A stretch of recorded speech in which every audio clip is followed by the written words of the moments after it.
Hello दोस्तों, रूहानी दुनिया यूट्यूब चैनल में आप सबका स्वागत है। आशा करता हूँ कि आप लोग ठीक होंगे। इस यूट्यूब चैनल का उद्देश्य सिर्फ मनोरंजन है या किसी अंधविश्वास को बढ़ावा नहीं देता।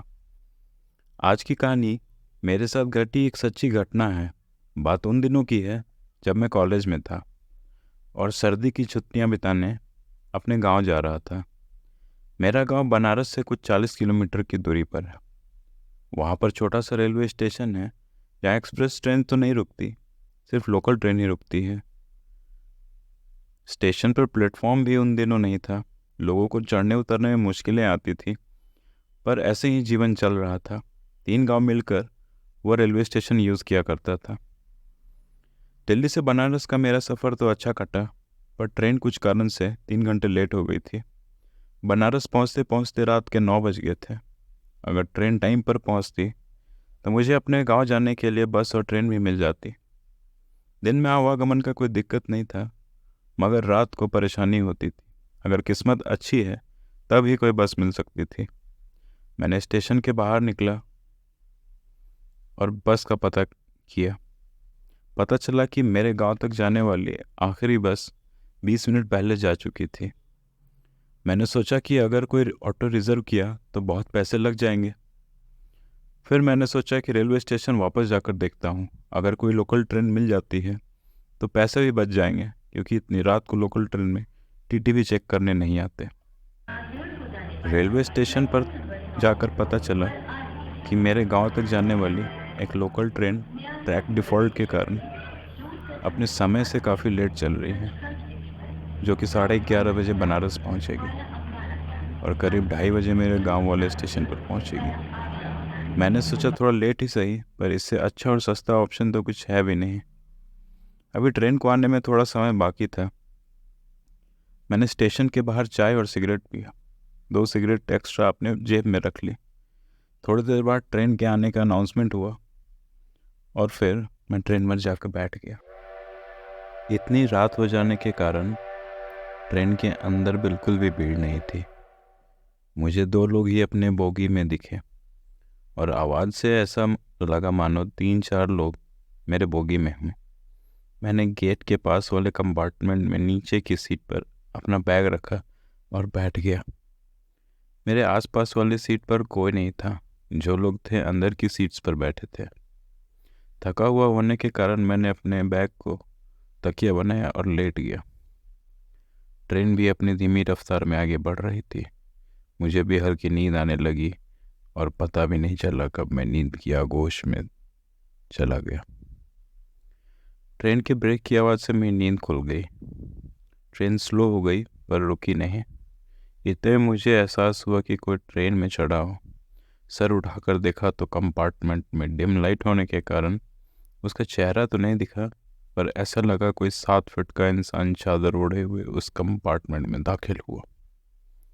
ठंड होने के कारण ऊपर से नीचे तक चादर से ढका हुआ था। उसके साथ एक 8-10 साल की बच्ची भी थी। वो बच्ची उस बूढ़े आदमी के पीछे पीछे चल रही थी और अचानक उसने मुझे मुड़ लिया। मुझे अंधेरे में उसका चेहरा तो नहीं दिखा, पर ऐसा लगा जैसे उसके चेहरे पर झुर्रियाँ हों। मेरे पूरे बदन में एक सिहरन सी दौड़ गई, पर मैंने खुद को समझाते हुए कहा कि शायद नींद में होने के कारण मुझे कुछ वहम हुआ है। मैंने फिर से सोने की कोशिश की, पर वह मंजर मेरे दिमाग में बार बार चल रहा था। अचानक मुझे यह एहसास हुआ कि ट्रेन तो इतनी स्लो भी नहीं हुई थी कि वो दोनों उस पर चढ़ पाते। यह बात मेरे दिमाग में घर कर गई और मेरा पूरा ध्यान उस ओर ही था जिस ओर वो दोनों गए थे। उस ओर कुछ दिखाई तो नहीं दे रहा था, पर किसी की खुसफुसाहट की आवाज़ आ रही थी। मैं उठकर बैठ गया। हिम्मत जुटाकर मैं उस ओर गया, यह सोचकर कि बोगी में और भी लोग हैं, पर इधर उधर नज़र दौड़ाने पर मुझे कोई भी दिखाई नहीं दिया। शायद रात में मैं जब सो रहा था तब वो लोग अपने स्टेशन पर उतर गए थे। मैंने लगभग पूरी बोगी का मुआयना किया, पर मुझे एक भी इंसान नहीं दिखा। ट्रेन अब अच्छे स्पीड में थी। अभी किसी की बात करने की आवाज़ भी नहीं आ रही थी। उन दोनों का भी कुछ पता नहीं था। मेरा डर अभी बढ़ा हुआ था। डर के कारण मेरा गला सूख रहा था।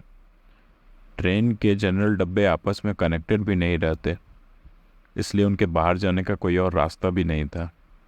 बार बार उस बच्ची की झुर्रियों वाली शक्ल मुझे याद आ रही थी। मैं वापस आकर अपनी सीट पर बैठ गया। थोड़ी देर के बाद मुझे ऐसा लगा जैसे दूसरे साइड की सीट के पास कोई खुसफुसा कर बातें कर रहा हो।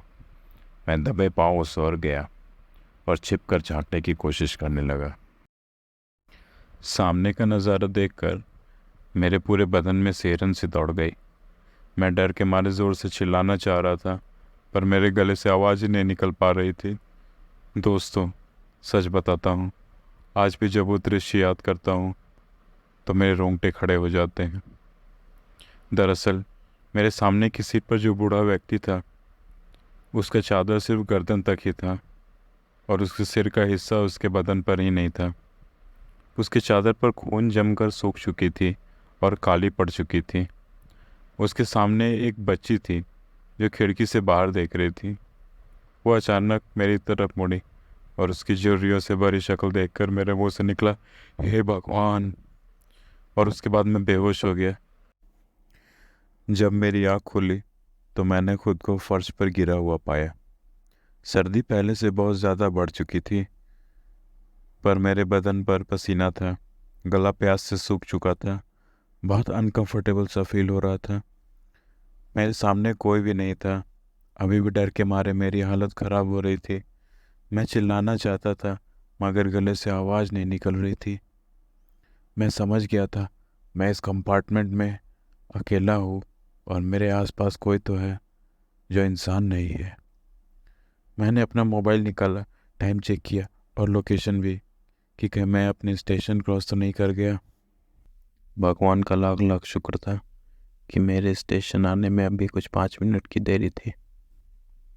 डर के मारे मेरे हाथ पाँव फूल चुके थे। मैं अपनी सीट पर आकर बैठ गया और हनुमान चालीसा पढ़ने की कोशिश करने लगा।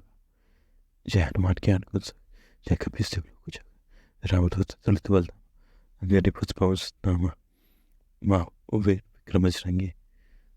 सच बताता हूँ दोस्तों, इस डर के माहौल में मुझे हनुमान चालीसा भी ठीक से याद नहीं आ पा रहा था, पर फिर भी मैं बार बार उन लाइंस को ही दोहराता जा रहा था।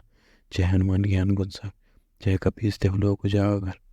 साथ ही साथ मैं अपने घर पर भी फ़ोन लगा रहा था कि किसी से बात हो जाए तो शायद डर थोड़ा कम जाए। आखिरकार मेरे गांव पर एक अंकल ने मेरा फ़ोन उठाया। उन्हें पता था कि मैं आज आ रहा हूँ, इसलिए वो देर रात तक मेरा इंतज़ार कर रहे थे। फ़ोन बजते ही मेरी आवाज़ सुनकर वो समझ गए कि कुछ तो गड़बड़ है।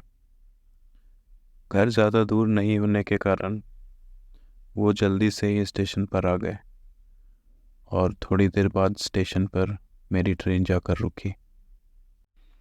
ट्रेन के रुकते ही मैं भागकर कंपार्टमेंट से बाहर निकल गया।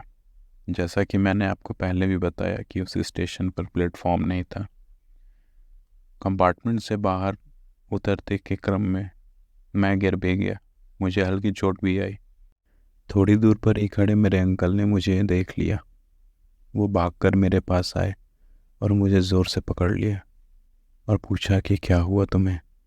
उन्हें देखकर मानो मुझे एक नया जीवन मिल गया हो। मैंने थोड़ी राहत की सांस ली, पर मैं अब भी काफ़ी ज़्यादा दहशत में था। मुझे समझ नहीं आ रहा था कि वो क्या चीज़ थी जिसे मैंने देखा। जैसे तैसे करके हम घर पहुँचे। घर पहुँच के मुझे थोड़ा राहत महसूस हुआ। मैंने घर वालों को सारी बातें बताई, उस बच्ची के बारे में और एक बूढ़े व्यक्ति के बारे में। मेरे घर वाले सारी बातें समझ चुके थे। मेरे अंकल ने मुझे बताया कि तुमने जिसे देखा था वो एक दादा और पोती थे और पिछले साल ही एक दुखद घटना में उन दोनों की मौत हो गई थी।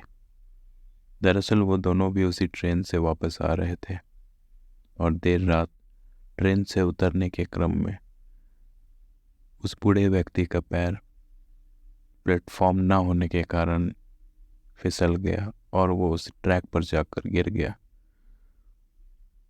गोद में वो बच्ची भी थी।